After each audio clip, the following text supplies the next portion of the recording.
Merci encore à toute l'équipe de l'IFCN. C'est toujours un bonheur de vous retrouver. Merci de votre confiance renouvelée. Et donc, je vais essayer, durant le temps qui m'est alloué, d'apporter un point de vue qui reste évidemment personnel.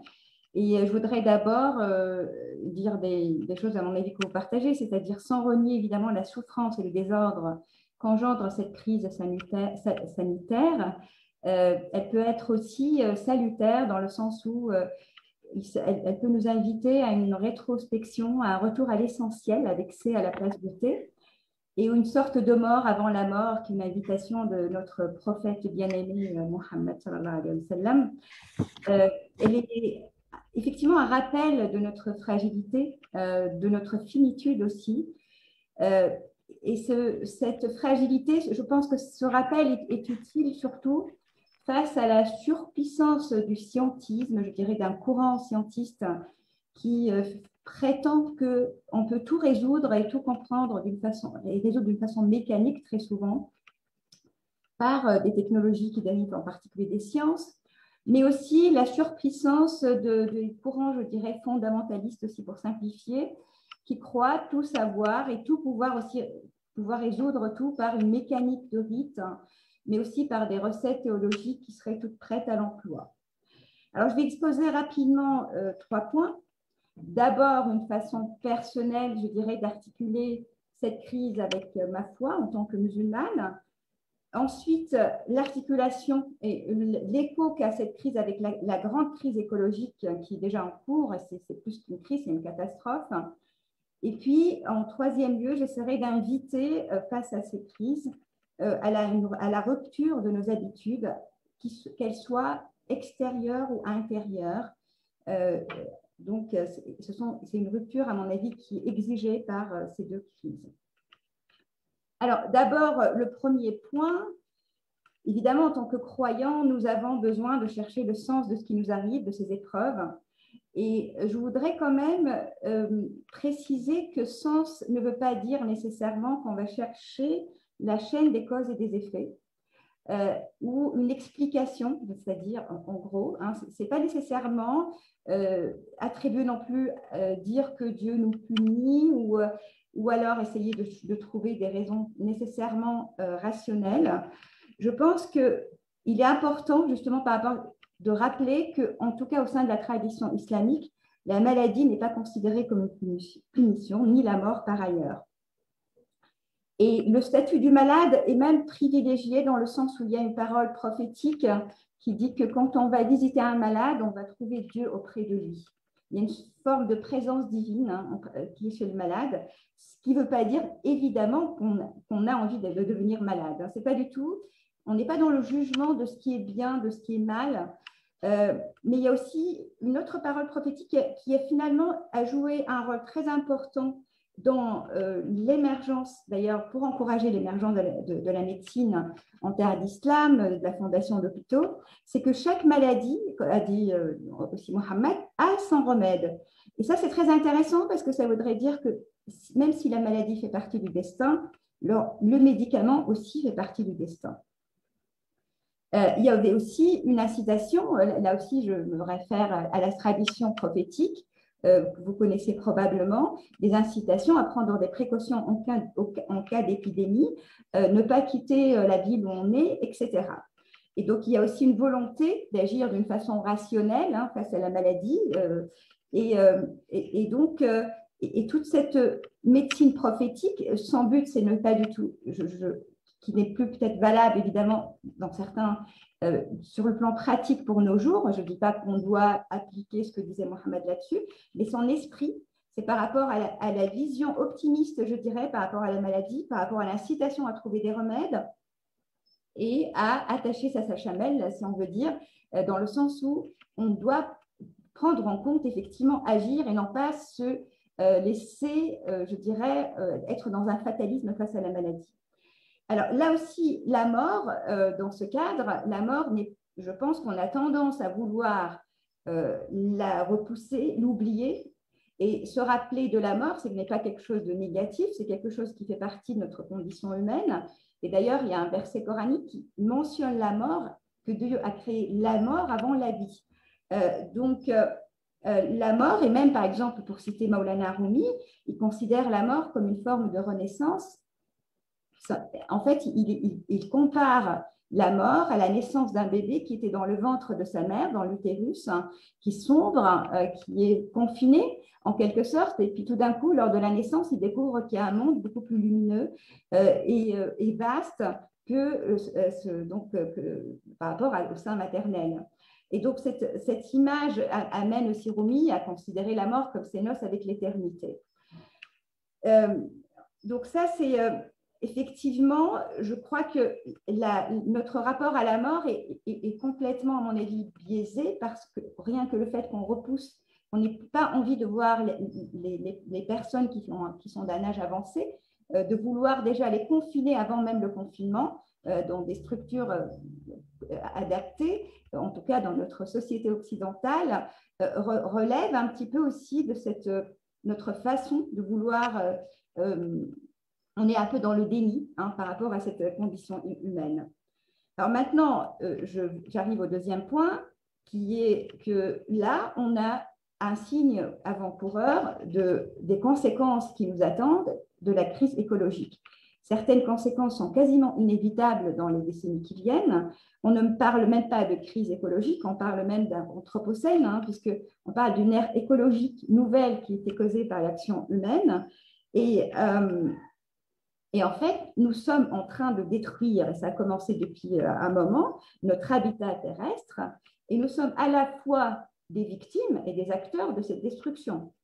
Et en quelque sorte, ceci est lié aussi à notre façon, à notre volonté finalement de vouloir d'explorer l'infinité de possibles, à la fois technologiques, mais aussi de liberté, on va dire, de déplacement, etc.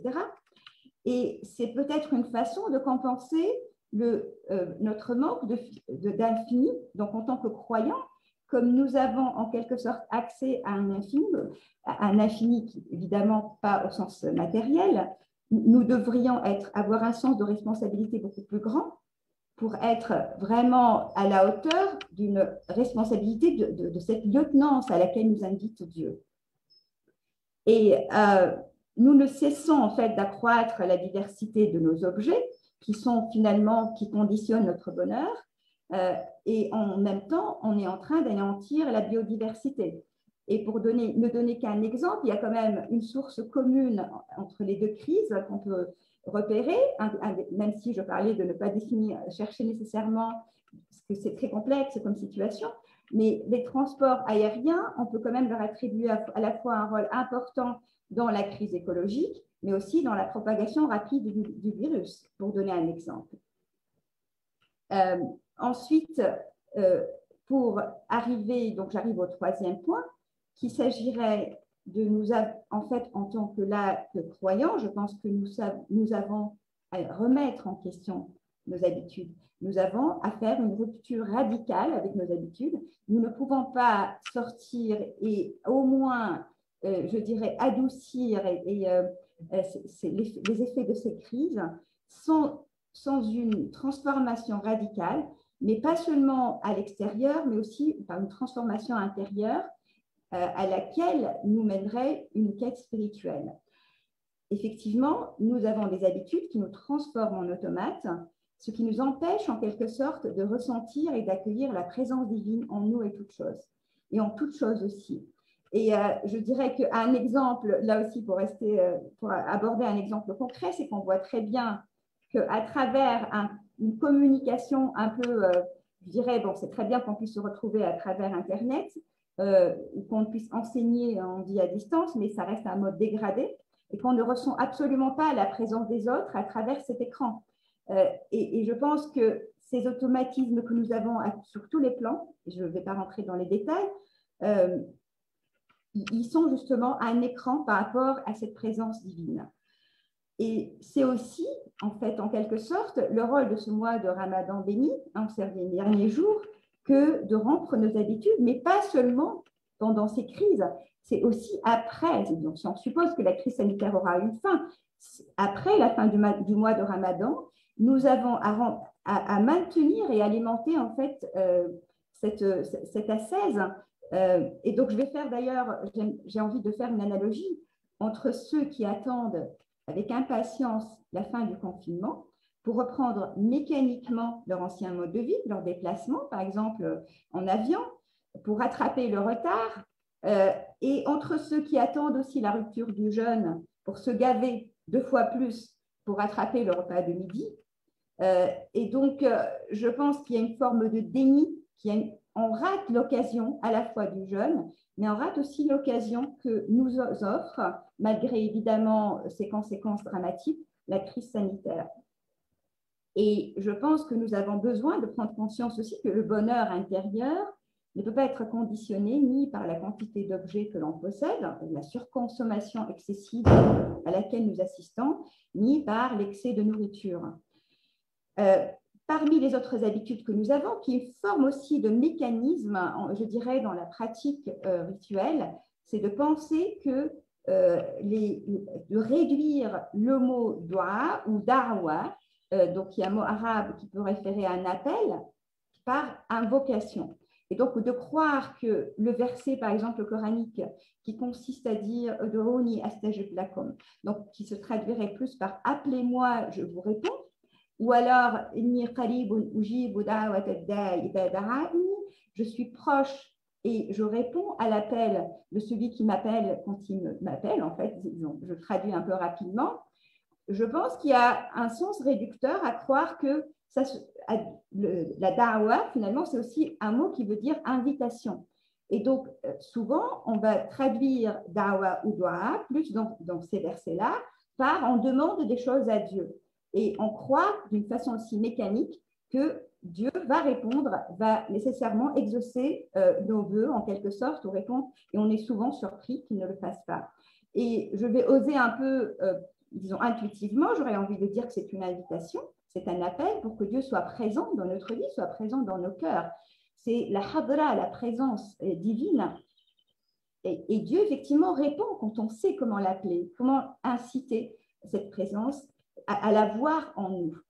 Et par ailleurs, je mentionnerai aussi l'émir Abdelkader qui critique ceux qui, en ce rapport un peu, effectivement, avec Dieu, où ils vont croire qu'effectivement, ils vont juste avoir ce rapport dans leurs prières, les prières se réduiraient à une demande. Effectivement, cette obligation à la fois de jeûner, mais aussi cette crise sanitaire, ainsi que les conséquences de la crise écologique que nous avons déjà là et maintenant, sont des invitations extérieures pour une rupture avec nos habitudes intérieures. Et j'ai envie de finir avec un extrait donc, des vers traduits par Fawzi Israeli, notre ami, que je trouve tout à fait pertinent. Si tu veux, ô ami, dégager le champ de ta vision, il te faudra déconstruire tour à tour tes habitudes jusqu'à les rompre. Les ascètes rompent leurs habitudes sensibles et les règles du monde sensible se suspendent alors pour eux. Là, il parle plutôt des miracles. Ils peuvent marcher sur les eaux, voler dans les airs, supporter des jours durant la soif et la faim. Mais les sages, encore un degré supérieur, sont ceux qui rompent leurs habitudes intérieures. Ils remplacent l'orgueil par l'humilité, la jalousie par le don d'eux-mêmes, la vanité par la sincérité, la haine par l'amour et la confusion par la sincérité. Ce ne sont plus les règles du monde sensible qui leur livrent leurs secrets, mais celles de l'esprit. Ce ne sont plus les miracles du monde qui leur sont donnés, mais celui de la rectitude intérieure. Et je vous remercie de votre attention.